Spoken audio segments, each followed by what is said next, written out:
Yo. Hey, welcome to another episode of Auburn All the Time. Hey, man, I'm here with my main man. Y'all, man, this dude needs no introduction. This is Mr. Auburn football himself, Mr. Bruce Howard.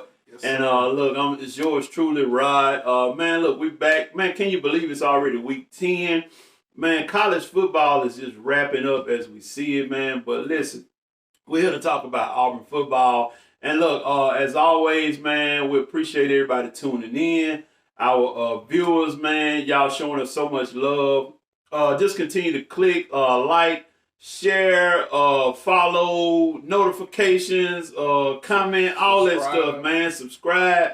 Man, we really loving y'all, man, and we appreciate it from the bottom of our heart. But, man, look, let's not prolong the time, man. We're going to get into this thing, and we're going to talk about Auburn football as we normally do during this time of the year. So, man, we had an awesome game on Saturday against the number 13 team. What's 13? No, they were number 10. Actually moved up to number 10. Yeah, they were number 10. Against Ole Miss, 31-20 win for the Auburn Tigers. And, let's recap that game, man. How you feel about it? Feel good, man. Second half, had the big lead. Well, had set on 11-point lead, but still, second half, I think they got a little lackadaisical. First half, you could tell the first half, it was scripted. Right. They came out, ran the ball, right at them, did what they're supposed to do, got Bo Nix implemented with the run game. Obviously, the tight end's been big for us. Mm-hmm. It's hard to believe that we actually could use 3 or 4 tight ends. It's hard to believe, but they're coming. Yeah. They're coming. It's coming around. But man, just dominate on the line of scrimmage run game, and people are kind of like taken back to the fact that even though we beat Ole Miss, you hear a lot of people say, "Well, they're shorthanded and this, that, and the other." You hear once you beat a team, that's when you hear, "Well, they weren't as good as what we thought." Just typical Bama response and just different ones. But at the end of the day, I think Ole Miss led the conference in rushing. And we held them to 157 yards. Right. That speaks for itself. Mm-hmm. And we're playing against one, I would consider, before we beat them, a top 3 Heisman candidate. Even though he's banged up. I agree. We did what we had to do. I would say first half, we played our A game. Second half, maybe C+ game. Mm-hmm. But the defense, once again, come out a little slow, but he always makes them adjustments at halftime. Mm-hmm. And we kept everything in front of us and tackled well. That was one of the best tackling games we had of the season, what you have to do, because they're going to put your defense in a bind. You're going to have to tackle in space. And they did a good job. Right. And I completely agree with everything you just said. My praise really goes to the entire team, but my praise really goes to the defense again. I credit them, man. We had like three stops in a row, even after the muff punt. Right. They still ended up stopping them. And it's something we talked about off the air last week about Lane Kiffin actually coaching himself out of the game. Yeah. The fourth down attempts, we did mention that too, but I think that's what hurt him. This football game that we just saw. Great kudos to the defense for stepping up, man. And just like you said, Derek Mason made some awesome adjustments. And, you really can't ask for no better. I'll take 20 points as long as we win. You know what I'm saying? Like you said, I feel like the defense played maybe B+ first half, but A+ second half. You know what I'm saying? So, if we can continue to do that, man, I just feel like no matter, we've been saying about he needs to make the adjustments early, but if we basically almost shutting teams out in the second half, I feel the adjustment. I appreciate the adjustments in the second half. What they've been doing, and just to talk about a little bit about the offense, I've been waiting for the 1-2 punch. And I really think we gave it to him. And I think going forward, since we do see a healthier Tank Bigsby, I think that we can go ahead and put that down for the rest of the year. You know how you can tell when a team's getting good coaching? A lot of coaches, especially a new coach, come in, and some of them are like, no matter what I have on my roster, talent-wise, they gonna play my style. Right. This is my philosophy. Right. You notice over the last several weeks, it's been a change in offense. Mm-hmm. They're more catering to what we have. What Bo Nix's ability is. Bo Nix is never going to be a 70% completion percentage quarterback. He's a running, he's a scrambling, he's a playmaker. Right. And you got to capitalize on his legs. And that's what they're doing. The offense is slowly but surely evolving to what it needs to be. And that's a sign of coaching. You know, I mean, good coaching. Mm-hmm. We're getting great coaching. Right. Actually. So, right. yeah, just moving forward, I think you'll continue to see the tight ends involved. I mean, we have a couple of receivers. I mean, Kobe Hudson to me is number one. I think Demetrius Robinson number two. Then we got some young guys, Landon King, Javarius Johnson. We got several guys that's the ability's there, but we're catering to what the identity of this team is. To me, it's around Bo Nix and the running back. It's not necessarily the receivers, more so the tight ends. We're more of a power team now. Mm-hmm. You know, taking on the mind, and plus, also a good sign of coaching. You always want your team to take on the mindset of the head coach. If the head coach is not sure by himself, if he's scary, if he goes into a game thinking we don't have no chance to win, you're going to see the results. And this lets me know this team is taking on the identity of the head coach. And I feel like the game plan was very solid. Just to go and talk about that. You can tell what they're doing.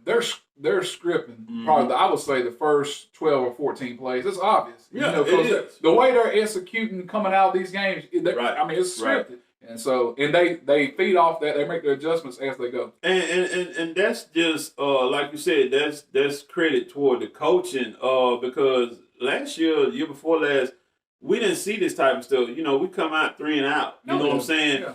The first play, I was watching the game with my brother for a few minutes, and I said, you know, I'll take that. You know what I'm saying? The first little pass they threw. I said, man, that does so much for at the beginning of the game for the confidence of Bo Nix, confidence of the receiver that caught the ball, and and just let everybody know that, okay, look, we can do this. You know what I'm saying? And when you establish things like that in the beginning of the game, that's good, and like you said, that goes to the coaching of the team and of the club. But man, like we said, we had a great game. I think you predicted the Auburn score. I think it was 31. So you got. I was pretty close. I don't remember. It was 31-27 or something like that. Yeah. Well, you predicted the Auburn. You got the Auburn score right. But man, we're just glad that we got a good win, good quality win at home. We'll see how much quality it is later on in the season. With the new CFP rankings coming out, but we may talk about that in a little bit. But you want to move forward and let's talk about what we got ahead. I tell you what, I'll say this: A&M's good. Oh yeah. I mean, if you look at their 2 losses early in the year, they came a long way since then. Oh yeah. So and plus, like you said, the point spread, 4.5? 4 and a hook, yeah. I mean, that's fair. It's over there. But with that being said, at Cal Field, since they've been at SEC, Auburn is 4-0 over there. Hey. That's that's kind of hard to comprehend. But for whatever reason, I don't necessarily worry about this Auburn team going on the road because we've played some of our best ball away from home. Exactly. That's another good sign, coaching. Exactly. It's amazing how people's perspective change when you actually can see and feel coaching being done. Mm-hmm. So, and hopefully, not to talk about it, recruits take notice. Gus is not there no more. So, moving forward. Yeah. Well, I agree with you. And I think, like you said, the 4.5 point spread is fair. Yeah. Going to College Station, you got the 12th man. Yeah. Big game on TV. 2:30, if I'm not mistaken. Yeah, it's already been announced a sellout. Yeah, and so this is gonna be a different atmosphere, but I like the streak right now. Like you said, 4-0 over there.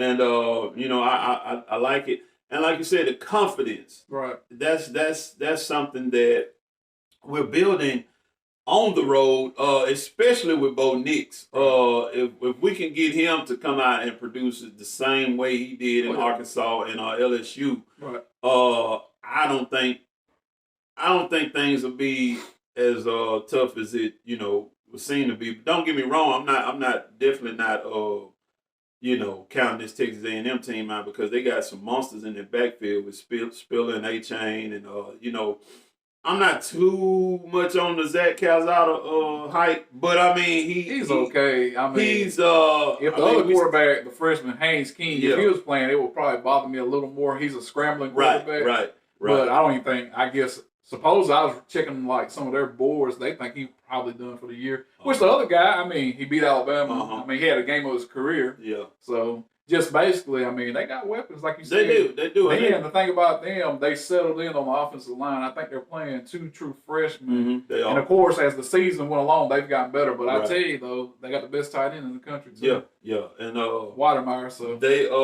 and their defense is I didn't realize they had that much back on defense. So you start looking at it, they got Michael Clemens, Leal, Johnson. I mean, they got. And the thing about A&M under Jimbo Fisher, I'm not a big Jimbo Fisher fan per se. They call him a quarterback whisperer. But I happened to scroll across 24/7 recruiting today. Their recruiting is right where you want to be. If I'm not mistaken, man, just looking at what they got coming up, man, they're probably going to land, I would say, 1 5-star and maybe 3 or 4 more defensive linemen in this class. So he's definitely, I mean, they're on the upswing in recruiting. They're settled in. I'll just say that. They know what it's going to take. So, yeah, definitely. Yeah. Well, since we kind of reviewed the teams, we know what Auburn has. And, right. We're talking about Texas A&M. Right. What do you think is going to take for Auburn to come out on top? Because here's let me lay this out for you. All right. This game right here, for both teams, could really be, could determine a huge, especially for Auburn. Okay, if Auburn wins this game, and they win the next 3 games, we know what happens. I think at this point, since A&M has the head-to-head against Alabama, both teams, the winner of this game, both teams control their own destiny. They do. For the most part. I think A&M would actually be in a better position if they beat Auburn because they've already beat Alabama. But here's the thing. Right. A&M would have to have Auburn beat Alabama. Yeah. So right. The thing about it is this is going to mean a whole lot more for Auburn if Auburn can sustain this win streak, right. and finish out this year. These not looking ahead. I've always been concerned about going to A&M. I mean, because I know they got talent. Oh yeah. But these next 2 games, man, I don't know if anybody's got 2 harder back-to-back games because of just the style of play. Right. Then you look at what Mississippi State, they're starting to come into their own. Right. Everybody's seen what they did to Kentucky last week. I mean, and they're going to throw the ball about 80 times. Will Rogers is confident. The thing about it, they're so multiple on defense. So but that's not looking ahead. But these next 2 weeks, I mean, it has opportunity. We're having a good season. To me, we're almost at the point where you can say, if you look at where the experts had us, finishing 6th in the West, we're almost at the point where we're overachieving according to the experts, not us. But that being said, these next 2 games are going to determine if we're going to have a good season or we can have a great season, considering where we're at. Right. And like I said, man, if this game right here, and unless we just fall off the tracks, you know what I'm saying, we could have an amazing. Like I said, it could come down to the Iron Bowl. Right. It's going to come down this game, this one particular game. I honestly believe. I think these teams are almost they're similar in a way. They got 2 good running backs. We got two good running backs. Right. They got 1 great tight end, but we got 3 or 4 good tight ends. They're kind of young on offensive line. We're not young on offensive line, but people don't consider our offensive line, elite. On defensive line, they got a monster defensive tackle, a strong side defensive end. Yes. We got several defensive linemen. That's so it's pretty much to me. If this game was at Auburn, it would be flipped. Auburn would be favored by 4.5. I think so. So when it tells me you get a game like this, quarterback play, and I'm gonna take based on what I've seen, I'm gonna take Bo Nix over what they have. easily. Yeah. Because this guy, I mean, he could probably, I mean, he's got a decent arm. I watched him against Alabama. He got some accuracy, but the deciding factor, Nix is more capable because what he can do on the ground. Making a play. And slowly but surely, you've seen design quarterbacks runs to get him on the edge too. Because he's not a 4-3 guy. No. He has some speed though, and he's tough too. I mean, he can make some, he can carry some tackles with him if he needs to. Yeah.